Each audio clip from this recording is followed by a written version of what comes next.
মানে আমি জানি যে আমরা এক সময় সঙ্গীহীন হয়ে যাব, আমাদের সাথে কেউ থাকবে না, আমরা সবাইকে হারাই ফেলবো, কিন্তু এতগুলো মানুষের জীবন চিরতরে অন্ধ পঙ্গু। কিন্তু এইটা আমি অনেকবার বলছি, ঢাকা বিশ্ববিদ্যালয়ের মসজিদ থেকে নামাজ পড়ে বেরোচ্ছি, টিআরটি ওয়ার্ল্ড একটা ছেলেকে ইন্টারভিউ করবে, জুলাইয়ের আহত, তা আমাকে দেখে ওরা কথা বলতেছে, তখন ছেলেটা শুনতেছে যে আমি এসছি, ও কোরআনের হাফেজ, মনে হয় 21 না 22 বছরের, 2 চোখ চিরতরে হারাই গেছে, ভালো ফিরবে না।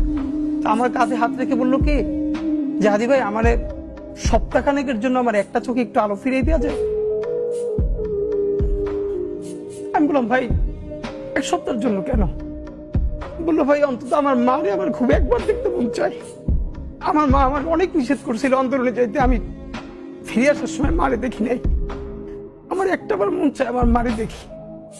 তো যারা হাজার হাজার কোটি টাকা পাচার করে বিদেশ চলে গেছে,